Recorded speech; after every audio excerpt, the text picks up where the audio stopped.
Darlene Dremelar. Did I say that wrong? You said it right. No, no way. Wow. Did it correctly. Crazy. Good morning. Good morning. Morning. So I know that I want to say that I've seen you guys in the media before, but we're back here again, and it's issues relative to special education.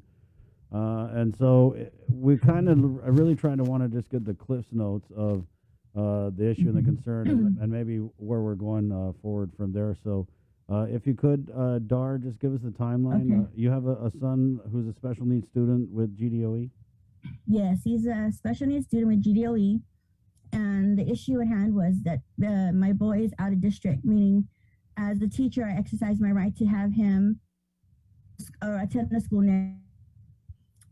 For some, is because they had the teachers to for this resource class and to ID issues because he would be only 5 minutes away from us.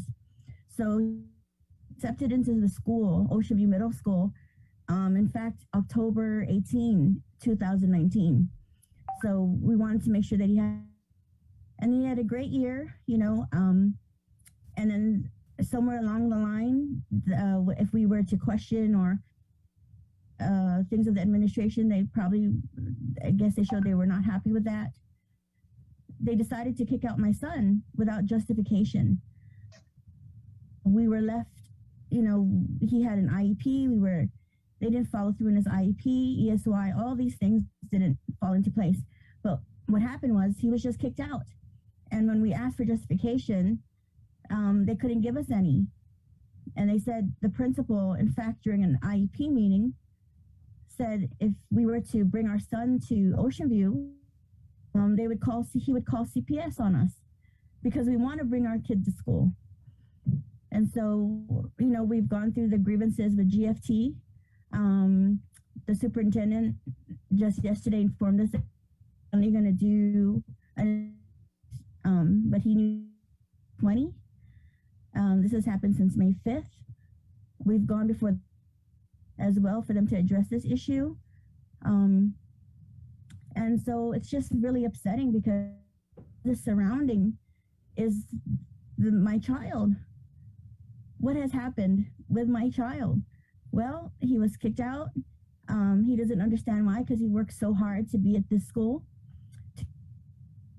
to follow all the rules, to be a good citizen of the school. And now he's going through counseling because he thinks he did something wrong. So that's our struggle, We want him to go to Ocean View. We want him to have access to that, but we want to know that we were right to put him there. People have to be accountable. And, teachers, administrators, they get paid through parents' salaries. So we have every right to question and to get our money's worth. I'm a teacher. I've been teaching for 24 years. And I would never, ever kick out a kid unless they were violent towards me. And even that, there's a reason for it. You got to work it out. So in essence, they're punishing our child. They have punished our child from attending. He's suffering, He has suffered, and he's still going to counseling because he still has questions. So, And Chris, it's not only the out of district contract here. There's actually quite a few things going on because it's the whole when we start an IEP, the challenges with IEPs is that you're trying to find the best solution for your child and the teaching solutions for your child. And one of the things parents obviously do, we are no different than any other. We ask for updates, and given the time during the whole COVID period, and most people were working remotely, and the students were being taught remotely, we of course asked a lot of questions, and apparently they didn't like that. We were literally told that our frequency was too high. We sent too many emails. Sent too many emails and all the other things, and anyway, it's there are certain rules to be followed, and the principal has broken quite a few of them by first talking about a out of district issue during an IEP, which is not even allowed. Inviting another school into the meeting, into an IEP meeting. When you talk about, personal issues with your child, which is also not allowed unless it is a transitioning meeting, and that was not the case. Yeah. This was an official regular IEP meeting. But once we brought that up, it was as I put it to the board, it was kind of a dictatorial attitude when he said, "That's my decision and only mine." And I was basically told to be calm and basically accept it. The interesting thing was, although when I brought it up, the principal of the other school dropped off immediately because he knew he was wrong, and he wasn't supposed to be there. So there's a lot to be investigated, and we don't think we have enough time in your show to discuss it all. But there's a lot going on. So it's the last thing I want to say, if I may. The last thing that's really sad is that the superintendent doesn't go out for a year either, because we've sent email after email asking for investigation on this, and I, from my end, have done that. And only last week, Friday, a couple of days before the board meeting, did he respond saying, "Do you want me to turn this into an investigation?" Yeah. And then yesterday, he finally responded that after I sent him an email saying, "Yeah, obviously we've asked before, but if this is what you require, I guess, then, this is it. This is our, our fourth or fifth request." Yeah. And then he finally did it. Sorry. So it's really, there's something really strange and fishy. He doesn't go out for a year either, but that's for another time. Yeah.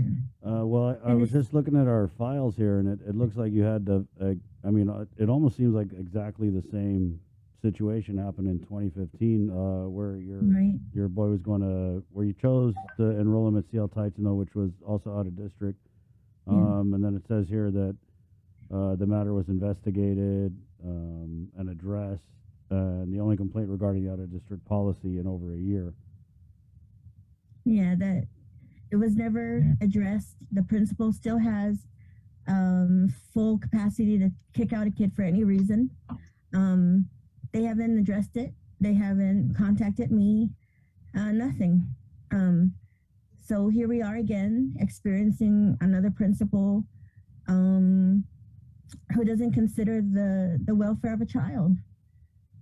And it's not just him; it's his admin team as well. Because I was told, yes, it's wrong that Dylan is being kicked out, but we're not going to do anything about it because, as they put it, we're a family. And the family sticks together. And I said, you forget to remember that Dylan is part of this family. Dylan is a person you service. He's the most vulnerable, most innocent person in this whole arena. And if you don't protect the person that you're getting paid to protect, then there's something really wrong. And I'm telling you, it shouldn't stop here. There should be other investigations that should happen, either through the AG's office or U.S. Department of Education that oversees the funding. Everything should be checked, because how do you go this far after the parents have said, this is what's happening? How do you go this far? We're not even checking. How come the board hasn't even checked on my child and said, what's going on with Dylan now? When I sent an email saying urgent, please address. Oh yeah, that was a response from one of the board members that was particularly interesting. Yeah, so you guys are planning to take this before the board again. When is that going to happen? Well, we're waiting for the board because they have to address us. They have to give us due process. Yeah. They can't make a decision without interviewing us, without talking to us. Even the and they haven't done that. There's so many people there's so many people on the board. It's like, what are they doing? I know their parents. Would they allow this to happen to their child? No, they would never. Somebody's going to make a phone call and it'll be fixed. We filed a complaint with the compliance office. They investigated, said nothing was wrong. But here's the interesting part: they never even interviewed us. No. Never. Nothing. And then we caught them on a lie too, because caught the principal on a lie too, because one of the things that I did, because I'm officially ESL, so I'm allowed to record by federal mandate I'm allowed to record the IEP meetings, which I did. So I have the whole conversations, everything that we had there on an audio recording. And I offered the board that they can listen to it. They can make up their own mind, but I didn't state anything that was not raw, not true, including the threat to CPS, including the response from the principal saying, your out of district application for next year is not approved, even though we haven't even filed it yet. We never even filed it yet, and they use that as grounds to, or at least up to the superintendent used as one of the grounds to agree with the grievance committee, which is really strange. There's so much fishy stuff going on there. Anyway. And the hard part, Chris, about this is that Dylan really liked the school. He really liked working with his teachers.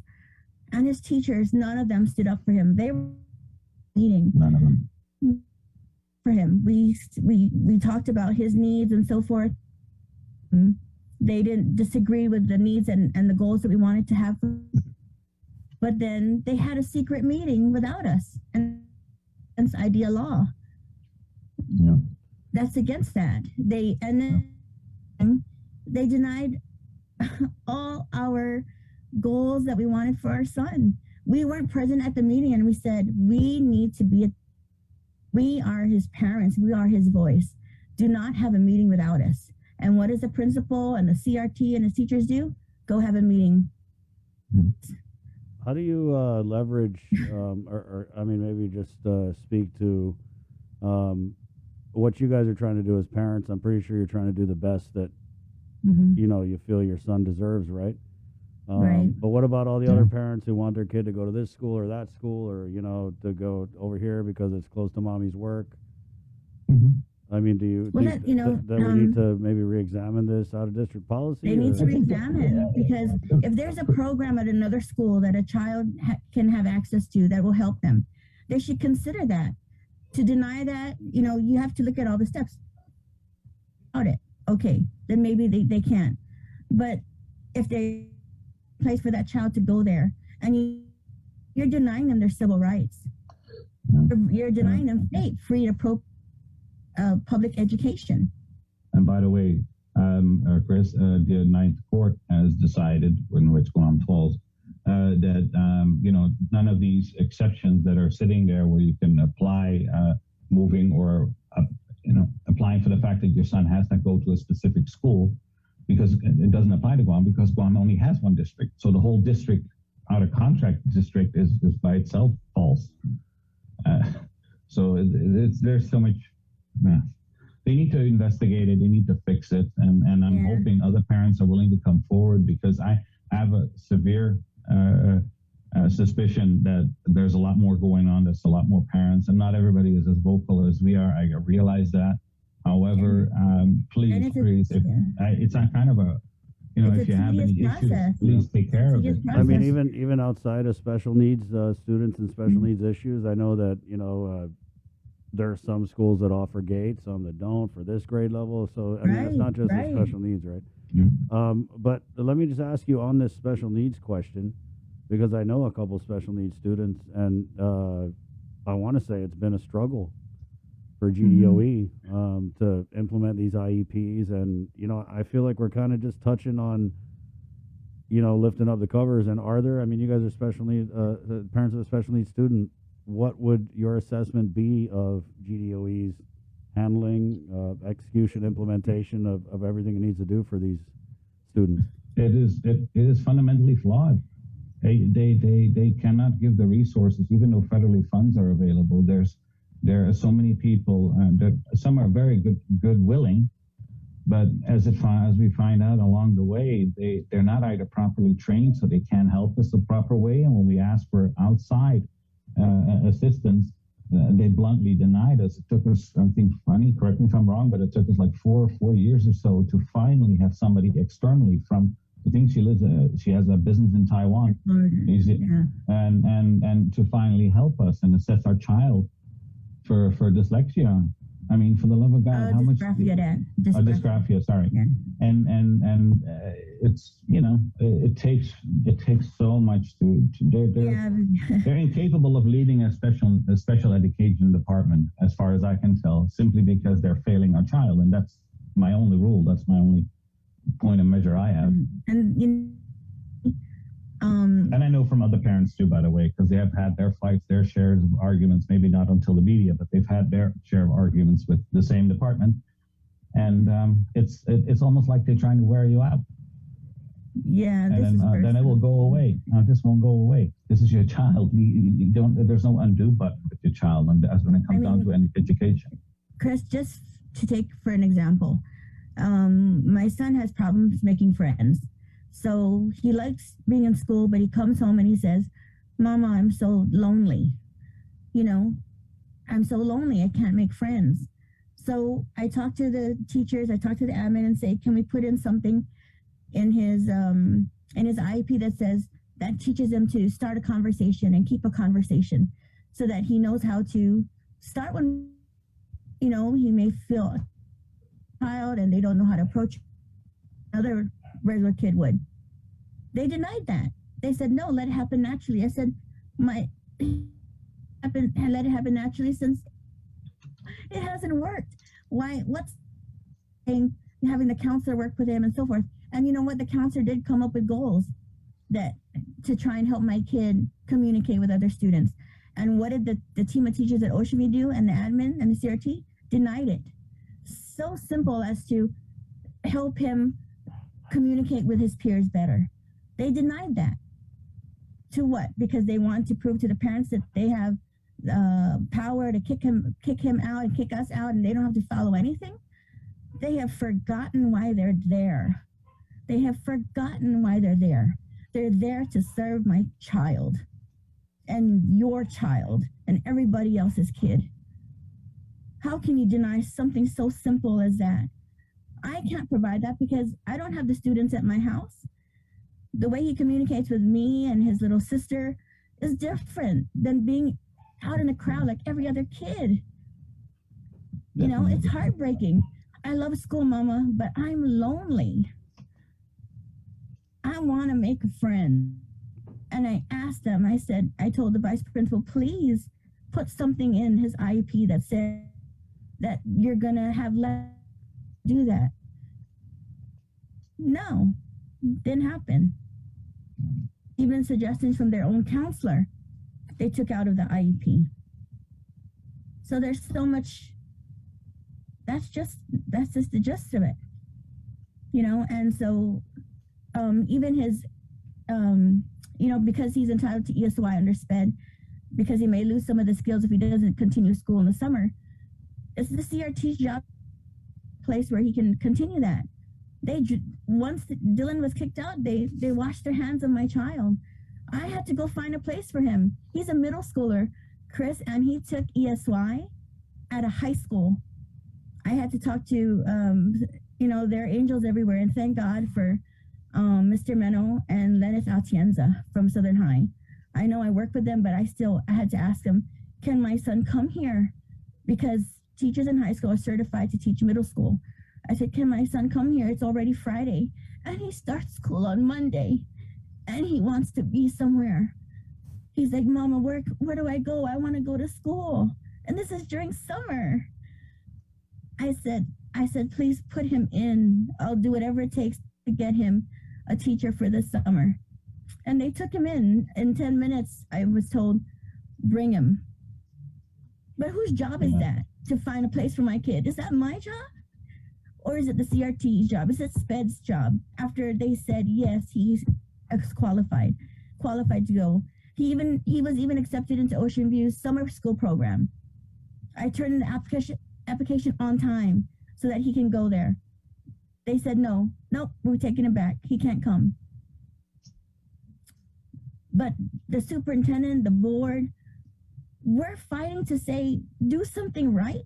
It's backwards. They should say, wait a minute, before anything of these happens, what's going to happen to your kid? Ask.